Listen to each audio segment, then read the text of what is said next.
Welcome to Spiritual Psychology. My name's Renee LaValle McKenna, and I bring my 30-plus years as a recovering addict and ex-crazy person turned therapist and shamanic healer to bring you snackable teachings on spirituality, psychology, and all things personal growth. And today I want to talk about meditation. And I first started meditating about 30 years ago because I was having this terrible chronic anxiety and panic attacks. And I only turned to meditation because I was completely desperate and had already tried everything else that I could think of. And the benefit of pain, and fear is absolutely a kind of pain, is that it makes us really open-minded and willing to go outside our comfort zone and try new and different things.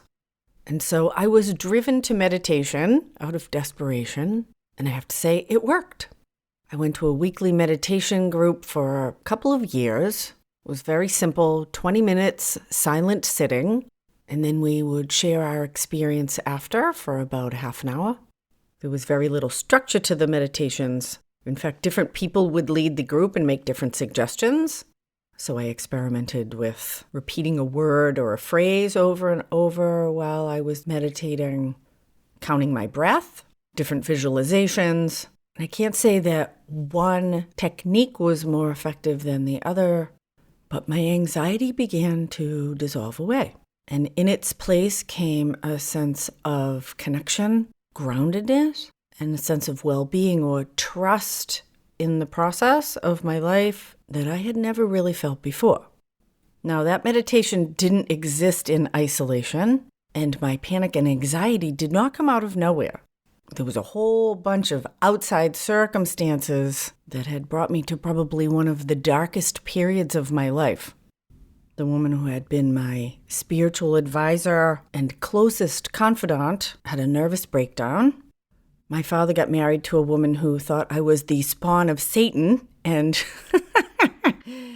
apparently would have her own panic anxiety attack anytime my father would have interaction with me. So my father stopped talking to me, and I was involved in probably the most toxic and dysfunctional relationship that I have ever had. I was deep in credit card debt. I had my own business, and I was desperately and codependently trying to save a whole bunch of other people and unable to save myself. And rarely do things happen in isolation in a human life, so concurrent with my meditation practice came a willingness to really look at my own life and my part in it, and my desire for emotional relief took precedence over my desire to control everything. And ultimately, as it always does, the universe provided exactly what I needed for the next steps on my path, and I found a new spiritual advisor. I dissolved that marriage, filed bankruptcy, and made peace with the end of the relationship with my dad, as best one can do that. And that once-a-week 20-minute meditation had worked its way into my life, where probably a couple times a week I would sit quietly in my room by myself. Although I have always preferred meditating in a group, the resonance of other people doing the same thing just makes meditation that much easier for me. Plus, I love the interaction after, but that isn't always available. At that point, I began a deep dive into mystical Christian practice with a side serving of Buddhism based on the Thich Nhat Hanh book, Living Buddha, Living Christ. Really amazing book that looks at the deep intersection between Buddhism and Christianity. Actually, through that book, I came to go on a 3-week silent retreat with Thich Nhat Hanh and was introduced to a whole bunch of different kinds of meditation. Walking meditation, one of my all-time favorites. Eating meditation. Tea ceremony meditation. And the example and teachings of this brilliant little Buddhist monk, Thich Nhat Hanh, and his monks and nuns. They brought the whole Plum Village community over to Vermont for a month. And the idea that life could be a meditation, that everything we do is an expression of our spirit into the world. And the more mindful we are about how we move, what we say, the actions we take, and the choices we make, determines the quality of our life and our experience of it. So I find that people often have a very limited idea of what it means to have a spiritual practice, and meditation in particular. Probably my favorite definition of meditation is the idea that prayer is talking to God and meditation is listening. And you can substitute whatever word you use for source for the God. And certainly there are many ways to practice meditation. And there are practitioners and teachers in each of those varied traditions, I'm sure, that will tell you that their way is the best way. And maybe it is the best way for them. But I think there's as many ways to meditate or commune with the larger consciousness system as there are people on the planet. And I was told in the early days that if you can sit still with the intention of being present, communing, or bringing your awareness deeper into yourself, then that is meditation. And certainly you might be able to measure different brain waves. And some might say that's a good meditation or a bad meditation. And unless you reach some certain specific state, it's not really meditation. And I think that's a bunch of bullshit. Because on the higher levels of consciousness, there are no secrets in the universe. Because we are permanently and inextricably connected and a part of this web of life. And the mere intention or desire to develop, to heal, to elevate ourselves, to listen, to turn inward, to be more present or connect, is met by the life force with a resounding hooray. And the god or goddess of my understanding meets us exactly where we are, because we can't be anywhere else. And wherever we are, in our emotional, mental, spiritual, energetic, or physical state, however elevated or depraved we may judge that to be, there is no hierarchy in spiritual practice.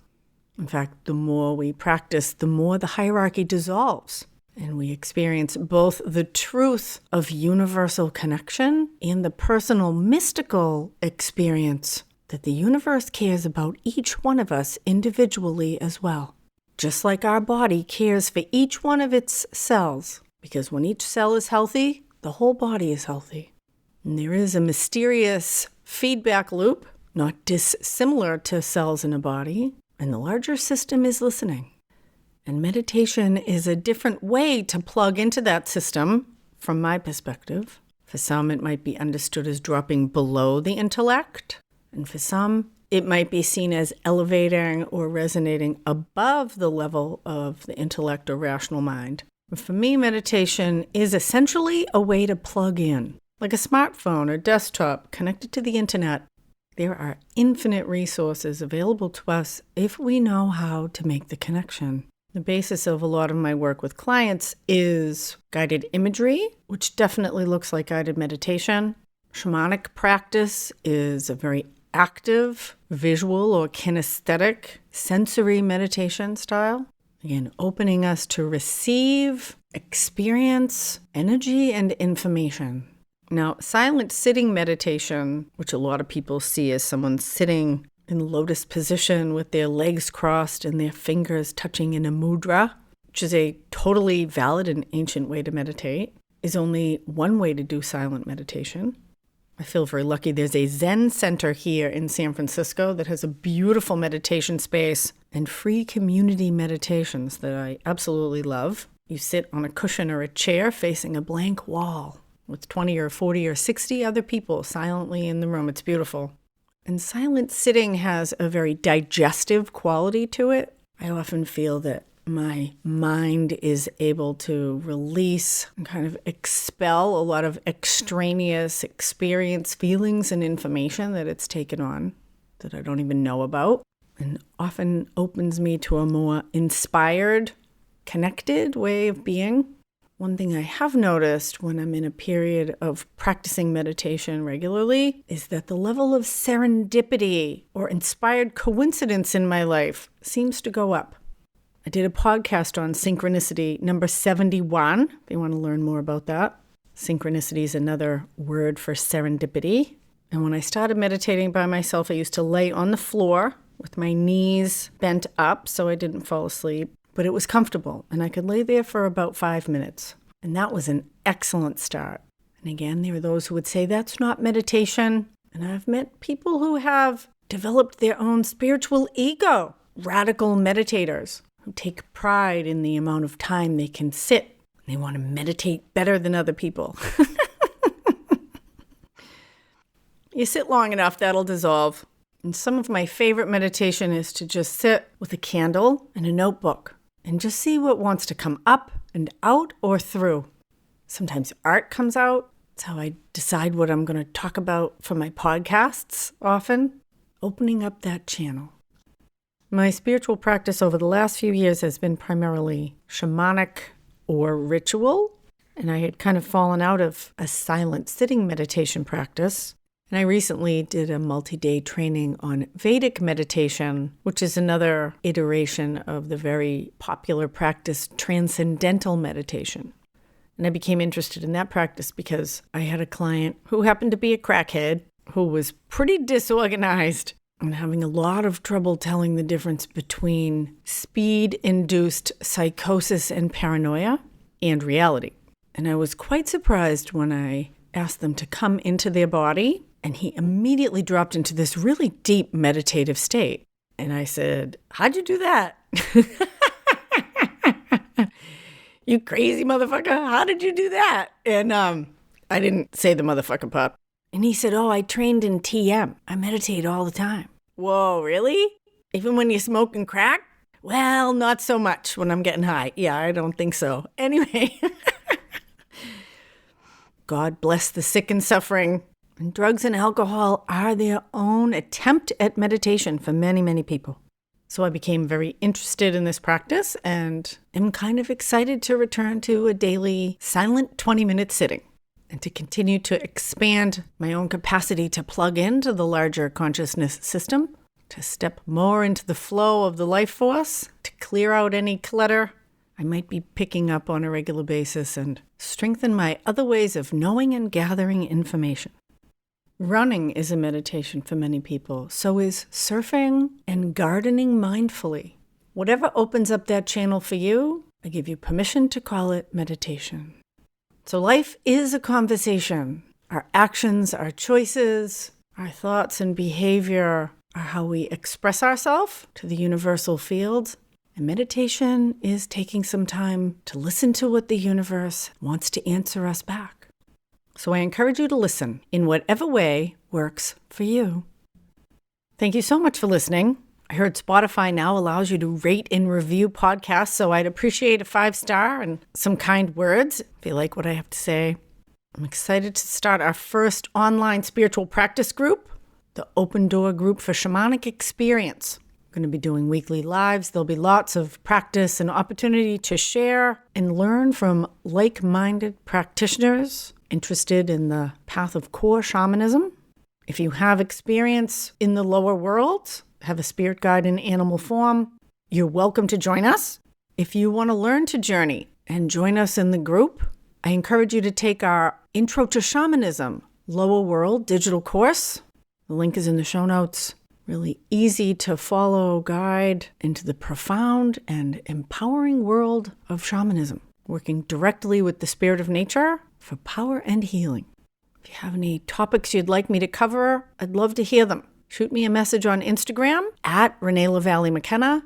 And if you want to find out how spiritual psychology might benefit you in your life or learn about my mentorship program, email me info@reneemckenna.com.